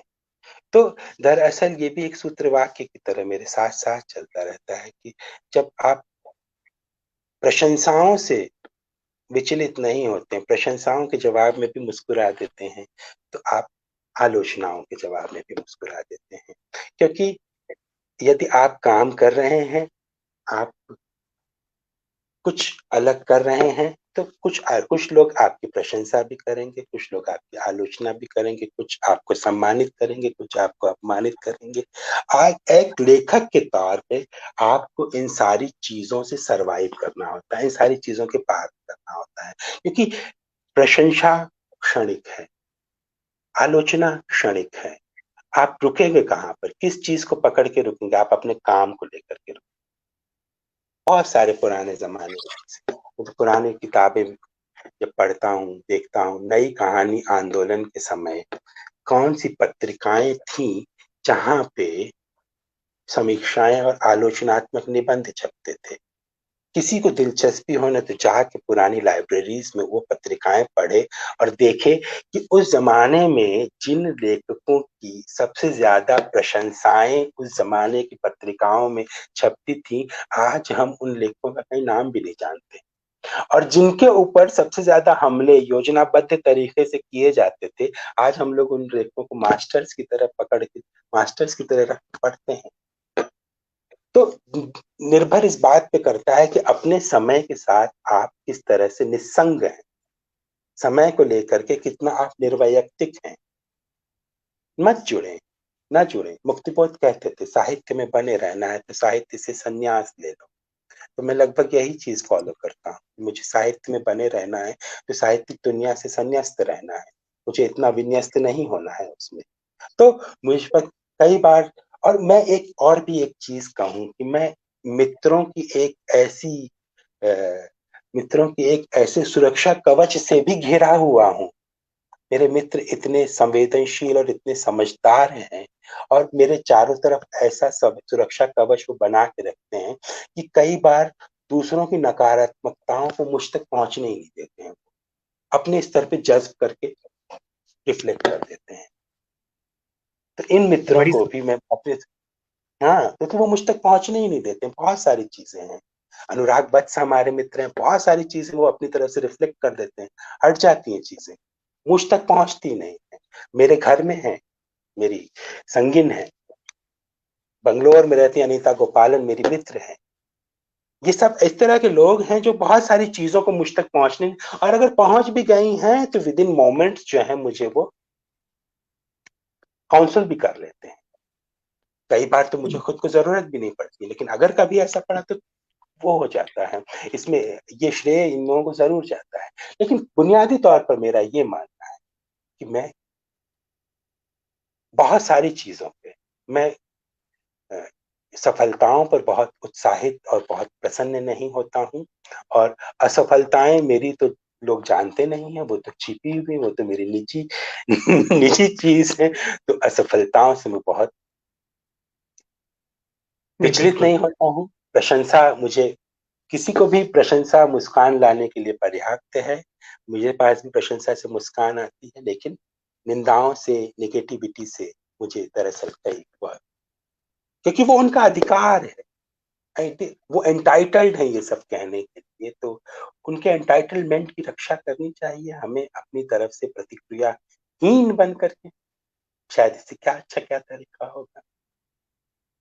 नहीं, बाकी बिल्कुल। ये तो और हमारे पूरी, हाँ, हाँ, नहीं, नहीं, प्लीज। आप, हाँ, नहीं, बिल्कुल। आप जो शुरुआत में ही आपने कहा था कि नहीं, मैं आनंद में रहता हूँ, और ये केवल साहित्य की ही बात नहीं है, आप जीवन के किसी भी क्षेत्र में इन चीजों को अप्लाई कर सकते हैं। ये जो आपने नकारात्मकता और सकारात्मकता की बात कही, और अप्रभावित रहने की जो बात कही, और काम की जो बात कही कि आखिर में आपका काम ही काम आता है, तो बिल्कुल। अगर दुनिया दुनिया की दूसरी भाषाओं में मेरी चीजें पहुंच रही हैं, जो कि पिछले बिल्कुल। 5 वर्षों में पहुंची हैं, अमेरिका से लेकर जापान तक और बर्मा तक, तो मेरी रचनात्मकता पहुंची है, मेरी कविताएं पहुंची हैं। कविताओं के आसपास मैं जो बातें कहता हूँ, विश्व सिनेमा को कोट करता हूँ, दुनिया के बड़े राइटर्स को कोट करता हूँ, वो कोटेशंस थोड़ी पहुंचे। बिल्कुल अगर सही मेरी बात। कविताओं में, अगर मेरी कहानियों में दम होगा तो मैं उतनी दूर तक पहुंचूंगा, अगर नहीं होगा दम तो नहीं पहुंचूंगा। बहुत सिंपल सी चीज है ये। मैं, अगर मेरी कविताओं में दम नहीं है, लेकिन मैं बड़े बड़े लेखकों का नाम ले रहा हूँ, तो मेरी कविताओं को कोई समर्थन उससे मिलने वाला नहीं है। ये चीज, सब चीजें बहुत शुरुआत में ही मेरे दिमाग में ये सब चीजें क्लियर थी। कोई बहुत मुश्किल बात नहीं है इन सब चीजों को समझना, कि अंततः आपके साथ वही चीज टिकेगी जो आपने कागज पे लिखी है, या आपकी बोली हुई बातें भी सब उड़ जाएंगी, मान्यता उसी को मिलेगी। आप लेखक हो तो मान्यता उन्हीं चीजों को मिलेगी जो आपने लिख करके प्रस्तुत की है। अदरवाइज बाकी सब चीजों का कोई मोल नहीं रह जाएगा। उनपे खुशी हो, उनपे निंदा हो, सम्मान करते हुए, हर चीज का सम्मान करते हुए आगे बढ़ना होगा बस। ये बात यहाँ लाने का एक मकसद ये भी था कि ये संदेश ज्यादा से ज्यादा लोगों तक चला जाए। तो मैं फिर से लौटूंगा अधूरी चीजों का देवता पर ही। मेरी पूरी बातचीत इसी के इर्द गिर्द है। और तो ये मुझे, मतलब जब मैंने इसका टाइटल देखा पहली बार, इसका कवर हाँ, तो हाँ, बेशक बड़ा सुंदर है, और उस रचनात्मकता को भी बताता है हाँ, इसका। हाँ, हाँ, लेकिन जो टाइटल है, इस टाइटल में मुझे एक किस्म का जोखिम भी दिखाई देता है कि अरुंधति के उपन्यास का अनुवाद ठीक इसी टाइटल से है। तो आपने उसके बावजूद अधूरी चीजों का देवता टाइटल लाने के पीछे आपका क्या विचार था? ऐसी क्या क्या ख्याल था जो हालांकि इस बारे में आपने इस किताब के अंदर भी लिखा है, लेकिन फिर भी ये एक बड़ा फैसला होता है जब उसी नाम से एक और किताब बाजार में है। नहीं, उस नाम से कहाँ है। उसका दोनों किताबों अनुवाद, का नाम ना, उसका उस किताब के हिंदी अनुवाद का नाम है मामूली चीजों का देवता। मामूली और चीजों मेरी का देवता, और मेरी किताब का नाम है अधूरी अधूरी चीजों चीजों का का देवता। देवता। और और उस निबंध आज ही सवेरे मैं किसी से बात कर रहा था तो उन्होंने कहा कि गुनाहों का देवता। तो ये एक जो चलो है, गुनाहों का देवता से भी याद आता है। तो दरअसल कई बार हम ऐसा मान लेते हैं, तीनों किताबों का नाम अलग अलग है। अब एक बात बताइए, अगर सचिन तेंदुलकर बहुत फेमस हो गया है, तो क्या मिश्रा जी को ये अधिकार नहीं है कि अपने बेटे का नाम सचिन मिश्रा रख लें?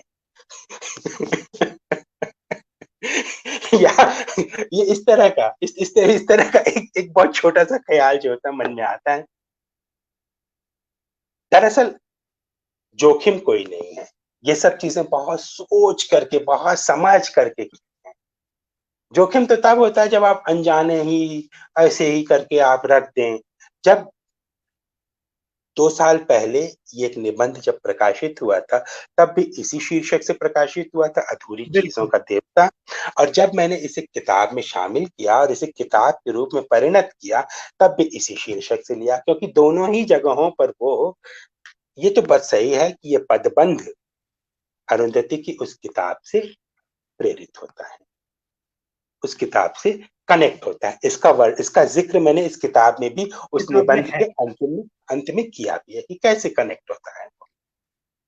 लेकिन उसी के साथ हम अपनी एक नई चीज बना सकते हैं। और जिस तरह की फिलॉसफी, जिस तरह की जो एक इनर फिलॉसफी हर रचना की अलग होती है, इस किताब की जो एक इनर फिलॉसफी है, उसमें जिस अधूरेपन की प्रस्तावना मैं करना चाहता हूं, वो अधूरेपन को बेहतर तरीके से यही शब्द बताता है। यही शब्द, पदबंध, अधूरी चीजों का देवता। क्या है हम आप? जब फयाज कहते हैं कुछ इश्क किया, कुछ काम किया, फैज बताते हैं कि वो भी अधूरी चीजों का देवता है। जब साहिर बिल्कुल कहते हैं कि वो क्या है वो शेर कि अरे उसे खूबसूरत मोड़ पर छोड़ना अच्छा है ना, जिस जिसे अफसाने को जिस अंजाम तक अफसाने को लाना। अंजाम देना, बिल्कुल हाँ बिल्कुल। वो, हाँ तो उसे खूबसूरत मोड़ पे छोड़ना अच्छा। तो साहिर भी बता रहे हैं कि वो भी अधूरी चीज होते हैं। दरअसल संसार की सारी रचनात्मकता अधूरेपन से संचालित होती है, अधूरेपन से बिल्कुल प्रेरित होती है। उस चीज को पकड़ने के लिए मुझे यही पदबंध दिखाई दिया। मुझे इसमें कभी कोई जोखिम नहीं दिखाई दिया, और मुझे तो इसलिए भी जोखिम नहीं दिखाई दिया क्योंकि मैं तो ये मानता हूं कि नाम क्या होता है। अधूरे चीजों का, इस किताब का नाम समझिए, अधूरी चीजों का देवता ना हो करके मैं कालिदास का मेघ हूं, तब भी उसे वही लोग पढ़ते जो अब पढ़ रहे हैं। किसी को इस बात से क्या फर्क पड़ना कि इस किताब का नाम क्या है। मैंने इतने बरसों की एक, ये कहता हूं मैं, और इसे कई बार कहना भी जरूरी होता है कि इतने बरसों के अध्यवसाय से, इतने बरसों की मेहनत से, इतने बरसों के समर्पण से कम एक इतना ट्रस्ट तो मैंने कमाया है अपने पाठकों के बीच कि अगर किताब के ऊपर मेरा नाम लिखा होगा, तो वो बिना शीर्षक की तरफ ध्यान दिए वो इस किताब को उठा लेगा। ये ट्रस्ट कमाने में मुझे बहुत लंबा समय लगा है, बहुत अरसा लगा है। तो मैं उस ट्रस्ट में विश्वास करता हूँ। और हम उसी ट्रस्ट, जब भी हम किसी लेखक के साथ जुड़ते हैं, तो उसी ट्रस्ट के कारण उसके साथ कनेक्ट होते हैं। किताब के ऊपर लिखा रहे होर्हे लुइस बोरहेस की, चतुर्वेदी उसको तुरंत उठाएगा, भले उस किताब का नाम प्रोफेसर इंग्लिश हो या एट द एज ऑफ 80 हो, कुछ भी हो।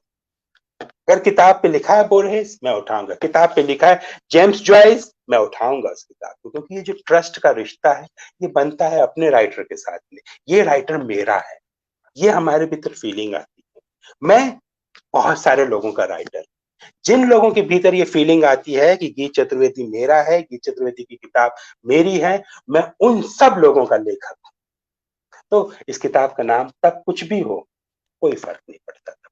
परछाइयां नाम से साहिर लुधियानवी का एक संग्रह है, परछाइयां। परछाइयां शीर्षक से हिंदी और उर्दू में 10,000 किताबें हैं। तब आप जब मार्केट में घुसते हैं, बाजार में घुसते हैं, तो परछाइयां शीर्षक से बहुत सारी किताबें होती हैं, लेकिन आप क्या ढूंढ रहे होते हैं? साहिर वाली परछाई। क्योंकि साहिर ने वो ट्रस्ट, वो बॉन्ड, वो रिश्ता बनाया है, वो रिश्ता बनाया है हम सबके साथ में। बिल्कुल। वो रिश्ता एक लेखक का अभीष्ट होता है। मेरा धन- अपने पाठकों के साथ यही वाला रिश्ता है, इसलिए कोई बातचीत फर्क, कोई जोखिम नहीं। बड़ी अच्छी बात है। और बातचीत होते होते 1 घंटा निकल गया और समय का पता नहीं चला। और अभी साहिर की बात की और खूबसूरत मोड़ की बात की। हम बड़े खूबसूरत मोड़ पर हैं और मुझे अभी अ, अ, ख्याल आया कि इसी अधूरी चीजों के देवता से ही कि आपने इसमें एक जगह कहा है कि जीवन को गणित की तरह बताया है कि मान लिया। मान लेने से बहुत कुछ हो जाता है। तो जीवन वाकई मतलब मुझे ये पंक्तियां अगर आप मुझसे पूछें कि तुमको सबसे सुंदर पंक्तियां इस किताब में कौन सी लगी, तो वाकई ये मान लेने में जो सुख है और मान लेने का जो आपको पूर्णता की ओर ले जाता है, भले ही तो वही मैं उसी चीज पर लौट रहा हूँ कि अच्छा गणित तो गणित हालांकि मेरा विषय के तौर पर बहुत ज्यादा अच्छा नहीं रहा, लेकिन गणित में मुझे वृत्त की आकृति जो है वो बड़ी पसंद है। सबसे पसंदीदा आकृतियों में है वृत्त। उसकी एक वजह है, उसका एक केंद्र होता है और वृत्त जिस बिंदु से हम चलते हैं उसी बिंदु की ओर जाकर के लौट आते हैं। वहीं से शुरुआत होती है और वहीं जाकर के वो पूरा होता है वृत्त। तो हमने इस बातचीत की शुरुआत की थी आपकी पंक्तियों से। हाँ हाँ हाँ हाँ। हालांकि हालांकि हमारे पास एक और मौका है कि हम आप ही से अ, कुछ पंक्तियां इसकी और सुन लें, लेकिन मैं इसका लोभ संवरण नहीं कर पा रहा हूं। तो आपसे मैं इजाजत चाहूंगा कि आपकी कुछ एक पंक्तियां मैं यहाँ उद्धृत करूं। जरूर जरूर, बिल्कुल, आई विल बी ऑनर्ड। मैं तो खुश रहूंगा, बहुत खुश होऊंगा ये सुनकर। शुक्रिया जी। तो आपने कुछ फुटकर नोट्स इसमें लिखे हैं, तो जी। उन्हीं फुटकर नोट्स से कुछ पंक्तियां लेकर आ रहा हूँ कि जिसकी अनुपस्थिति में भी तुम जिससे मानसिक संवाद करते हो उसके साथ तुम्हारा प्रेम होना तय है। आगे कहा है, कुछ रहस्य हमेशा रहस्य क्यों बने रहते हैं? इसलिए कि उन्हें ऐसा कोई सुपात्र नहीं मिल पाता जिसके सामने वे अपना रहस्यत्व उतार फेंके। दुनिया के सारे रहस्य भी दरअसल एक प्रतीक्षा है। जाने देना भी प्रेम है, लौटे हुए को शामिल करना भी प्रेम है। जो गीत सिर्फ तुम्हारे लिए गाया गया उसे सुर, राग, ताल की कसौटी पर मत कसना। प्रेम उसी गीत में कहीं होगा। बाकी तो कला है जो कि दुनिया में बहुत है। और आखिरी पंक्तियां पढ़ूंगा कि कितनी ही बार प्रेम अजनबियों की तरह हमारे बहुत पास से गुजरता है। कुछ एक बार कंधे पर हल्का धक्का भी लगता है, लेकिन कितनी ही बार हम माफ कीजिएगा कहकर या बिना कहे आगे बढ़ जाते हैं। हम प्रेम को खोजते अधिक, पहचानते कम है। तो ये पंक्तियां जब मैं पढ़ रहा था तो मुझे इन पंक्तियों में कहीं ना कहीं कविता दिखाई दे रही थी।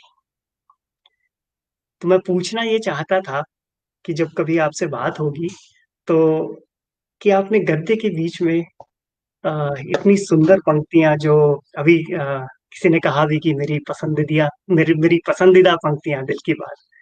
तो अ, इन पंक्तियों को आपने ऐसे गद्य के बीच में कहीं ले आए। हालांकि संस्कृत की एक उक्ति भी याद आती है कि गद्यम कविनाम निक्षम वदंती। गद्यम कविनाम निकषम वदंती। हम लोगों के लिए तो प्रेरक पंक्ति है ये। लेकिन आपका सवाल या आपकी बात जो है ना उसको मैं इस तरह से कहूँ, आपने कहा हाँ। गद्य के बीच कविता, तो खुशबू तो फूल के भीतर होती है और शीतलता भी पानी के अंदर होती है, तो कविता कहाँ होगी? कविता भी भाषा के भीतर होगी। मैंने बिल्कुल शुरुआत में, आपने भी वृत्त की बात की, मैं भी वृत्त की बात करता हूँ। बिल्कुल शुरुआत में जिस पंक्ति को मैंने उद्धृत किया था, भरत मुनि की वो पंक्ति, उसे फिर से मैं एक बार दोहराता हूँ और उससे अपनी बात कहता हूँ कि छंदोहीनो न शब्दोस्ति न छंदः शब्द वर्जितम, कि ऐसा कोई शब्द नहीं है जिसमें छंद ना हो, ऐसा कोई छंद नहीं है जिसमें शब्द ना हो। यानी कुछ भी मुक्त छंद नहीं है, भाषा का हर शब्द छंदबद्ध है। छंद को कई बार कविता की तरह देखा जाता है, कई बार छंद यानी कविता। तो ऐसी कोई भी पंक्ति, ऐसा कोई भी शब्द नहीं है जिसमें कविता ना हो। बोरेस कहता था कि हर शब्द दरअसल एक कवि द्वारा की गई रचनात्मक कृति है, कि हमारे सबसे पुराने पूर्वजों ने, जिन्होंने भाषा का आविष्कार किया होगा, भाषा की उत्पत्ति जिनके कारण हुई होगी, वे सब दरअसल कवि थे, अपनी अपनी तरह के कवि, जिनका नाम इतिहास में हम तक पहुंच नहीं पाया, लेकिन उनकी कलात्मक कृति, उनकी रचनात्मक कृति यानी भाषा हम तक पहुंच गई। कवि का नाम नहीं पहुंचा, भाषा किसी न किसी कवि ने उसका उसकी गणना की होगी, भाषा हम तक पहुंच गई। तो कहने का अर्थ यह है कि कविता हमेशा भाषा के भीतर ही होती है, भाषा के भीतर, भाषा उसका वाहन। तो गद्य दरअसल भाषा है, जहां पर भी भाषा होगी वहां पर कविता का होना जरूरी है। कविता केवल कविता संग्रह में नहीं होती, कविता केवल कविता की किताबों में नहीं होती, कविता दरअसल हर उस जगह हो सकती है जहां पर हम भाषा और अभाषा दोनों का प्रयोग करते हैं। जहां हम भाषा में रहते हैं, भाषाहीन होते हैं, इन दोनों जगहों पर कविता रह सकती है। हम बातचीत करते हैं, हमारे बोले में कविता। गांधी लिखते कहाँ थे? बहुत कम लिखते थे, हरिजन में और यहाँ वहां आर्टिकल्स लिखते थे। वो ज्यादा वो बोलते थे। प्रार्थना प्रवचन के सारे खंड उठा करके पढ़ लिए जाएं, गांधी क्या बोल रहे हैं? कविता बोल रहे हैं। गांधी के बोले के बीच में कविता है, गांधी अलग से कविता नहीं बोल रहे हैं, उनके बोले के बीच में कविता है। तो जैसे शीतलता पानी के बीच में होती है, उसके भीतर होती है, शीतलता अलग से ढूंढ के नहीं लाई जाती। जैसे खुशबू फूल के भीतर होती है, उसके बीच में होती है, उसके आसपास होती है, अलग से ढूंढ के नहीं लाई जाती। ठीक उसी तरह कविता भी अलग से ढूंढ के नहीं लाई जाती, वो भाषा के भीतर होती है। बहुत सारे लोगों का ऐसा मानना है कि अगर तुमने कोई बात तुकों में, एक खास किस्म के लय विधान में, छंद की योजना में कही है, तभी वो कविता है। तो भैया वो तो छंद है, वो तो तुक है, वो तो लय है, कविता कहाँ है? बहुत सारी चीजें आप छंदों में कह सकते हैं, लेकिन वो कविता में कन्वर्ट नहीं हो पाती। बहुत सारी तुकबंदियां आप कर सकते हैं, लेकिन वो कविता में कन्वर्ट नहीं हो पाती। लेकिन बिना तुकबंदियों के भाषा के भीतर एक गद्यात्मक धरातल पे चलते हुए क्या आप कविता को ढूंढ सकते हैं? हाँ, कविता एक अंतरधारा की तरह रहती है, जैसे हमारे शरीर में आत्मा रहती है। उसी तरह भाषा के भीतर, गद्य के भीतर, पंक्तियों के भीतर कविता अंतरधारा की तरह, आत्मा की तरह रहती है। कुछ भी लिखें, कुछ भी गद्य लिखें, कथेतर गद्य लिखें, मंच पर खड़े होकर के अपनी बातें बोलें, कविता उसमें होनी चाहिए, कविता वहां बहती रहनी चाहिए। ये मुझे हमेशा महसूस होता है। तो दरअसल कविता के लिए मुझे कोई अलग से देखने की या वो करने की जरूरत नहीं पड़ती। मैं उसे लिखता हूँ, कौन सी चीज उसमें कविता बन गई है, ये खुद को महसूस हो जाता है। रखा मैंने उसे अपनी गद्य की किताब के भीतर है, लेकिन सिर्फ यही बताना चाहता हूँ कि कविता सिर्फ कविता संग्रह में नहीं होती, वो गद्य की किताब के भीतर भी होती है। मैं तो वर्षों से कहता रहा हूँ कि 20वीं सदी के सबसे बड़े कवियों में अगर नाम लेना हो तो काफका का नाम लेना चाहिए। 20वीं सदी के सबसे बड़े कवियों में से एक है। मेरे एक मित्र ने पूछा, कभी कविता लिखी नहीं उसने? बिल्कुल शुरुआती दौर में लिखी थी, कहानियां लिखता रहा, उपन्यास लिखता रहा। मैंने कहा उसी के भीतर तो कविता है। सारी कविताएं 20वीं सदी के प्रारंभिक वर्षों की सबसे सुंदर कविताएं काफका के गद्य के भीतर हैं। हेराल्ड ब्लूम कहता था दुनिया की 20वीं सदी की सबसे अच्छी कविता गद्य में लिखी जाती है। क्यों कहा उसने ये? एराडूम में इसीलिए कहा क्योंकि वो समझ रहा था कि कविता भाषा के भीतर चल रही है। काफका, फॉकनर, मार्केस, बोरहेस, अगे तो खुद कवि भी थे, लेकिन हजारी प्रसाद द्विवेदी, निर्मल वर्मा, कृष्णनाथ, कृष्ण बलदेव वैद, और आजकल के जमाने में उदयन वाजपेयी, जिनको जिनको ये किताब एक तरह से समर्पित है। बिल्कुल। एक तरह से उन्हीं को ये किताब समर्पित हाँ, उन्हीं को है। समर्पित। हाँ, उन लोगों का गद्य पढ़िए, कविता विन्यस्त है, अंतरधारा की तरफ बहती रहती है। क्योंकि इनमें से किसी को भी कविता को खोजने के लिए किसी अलग दिशा में जाने की जरूरत नहीं पड़ती। मैं उसी परिवार से, उसी वैश्विक परिवार से, उसी परंपरा से आया हुआ हूँ जो कविता को ऐसे ढूंढ करके, कविता को पहचान करके बस प्रस्तुत करना चाहता है। जैसे मिकलांजेलो था ना, देखिए बातें ना एक से दूसरी, दूसरी से तीसरी जुड़ती चली जाएंगी। जैसे मिकलांजेलो कहता था ना कि, और सभी को ये बहुत फेमस कोट है कि मैं थोड़ी मूर्ति बनाता हूँ, मैं तो बस खाली पत्थर में से उसके अनावश्यक हिस्सों को छाट के निकाल देता हूँ, छाट देता हूँ। जो बचता है वो एक सुंदर मूर्ति बन जाती है। तो हम लोग क्या करते हैं, हम दरअसल भाषा और अनुभूतियों के भीतर से अनावश्यक हिस्सों को छांट करके निकाल देते हैं। जो बचता है वो एक सुंदर काव्यात्मक उद्बोध होता है, सुंदर काव्यात्मक उद्बोधन होता है। ये मुझे हमेशा से महसूस होता है। ये कविता दिल में रहती है, दिल से निकलती है, वो दिल से ही वो उद्बोधन आता है। दिल से उद्बोधन आता है, सच बात है। हृदय पूरा देखिए ना, अब संस्कृत में इसीलिए कहते थे सहृदय। सहृदय का कॉन्सेप्ट तो आजकल चलता ही नहीं है, लोगों को समझ में ही नहीं आता है। लेकिन संस्कृत पोएट्री का एक इंपॉर्टेंट कॉन्सेप्ट यह है कि कवि को और रसिक को दोनों का सहृदय होना जरूरी है। यानी दिल से कही हुई बात दिल तक पहुंचनी चाहिए, दोनों एक ही पेज पर होने चाहिए, बस ये है। बिल्कुल, बिल्कुल, वो रस के बारे में मैं मेरे दिमाग से उतर रही है, रस के बारे में एक उक्ति भी है ना, कि रस किसे कहा गया है, तो वहाँ पर वो सहृदय की बात आती है। हम्म। हाँ, रस रस तो ही वो देव है, ऐसा तो बार बार कहा जाता है। बिल्कुल, बिल्कुल, बिल्कुल। तो आखिरी एक बात कर लेते हैं, सवा घंटा जी हो हाँ, जी गया हाँ। है। कविता अरे कविता से थोड़ी इतर बात है।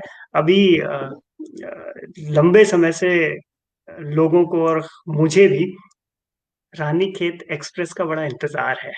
तो उसके बारे में आप कुछ बताएँगे तो थोड़ी वो उत्सुकता शांत होगी। रानीखेत एक्सप्रेस पे काम अभी चल रहा है। देखिए बात फिर वहीं जाके जुड़ गई, जो मैंने कहा आनंद में रहता हूँ, समभाव में रहता हूँ। रानीखेत एक्सप्रेस मेरी सबसे प्रसिद्ध किताब है, आई नहीं है आज तक। आज तक छपी ही नहीं है। मेरे मित्र, कुछ मित्र ने मजाक में कहते हैं, you are known for the book that you haven't yet finished, that you haven't yet written. तुम उस किताब के लिए प्रसिद्ध हो जो किताब तुमने आज तक लिखी ही नहीं, जो किताब तुमने आज तक छपवाई ही नहीं। बिल्कुल, रानीखेत एक्सप्रेस बहुत जगहों पे बहुत दूर दूर तक उसकी प्रतीक्षा की जा रही है, बहुत तारीफ, उसके जितने अंश छपे हैं उन अंशों की बहुत प्रशंसा की जाती है। हर जगह से चिट्ठियां आती हैं, किसी कार्यक्रम में जाता हूँ तो वहां लोग मिलते हैं, उसी किताब के बारे में पूछते हैं। मेरे मित्रों ने मुझसे कहा है, इतनी प्रशंसा हो रही तो तुम छाप क्यों नहीं देते, उसको निकाल क्यों नहीं देते। मैंने हमेशा कहा कि क्योंकि मैं प्रसन्न नहीं हूं उससे, मैं उस आनंद को अनुभूत नहीं कर पा रहा हूं जो मुझे अपनी कलाकृति से, अपनी रचना से चाहिए होता है। वह आनंद अभी कहीं आउटर पे रुका हुआ है। आना है उस आनंद को, उस रचना के भीतर उस आनंद को विन्यस्त होना है, किंतु अभी तक वो पूरी तरह समाविष्ट नहीं हो पाया है। यदि वो समाविष्ट है तो मुझे पूरी तरह अनुभूत नहीं हो पा रहा है।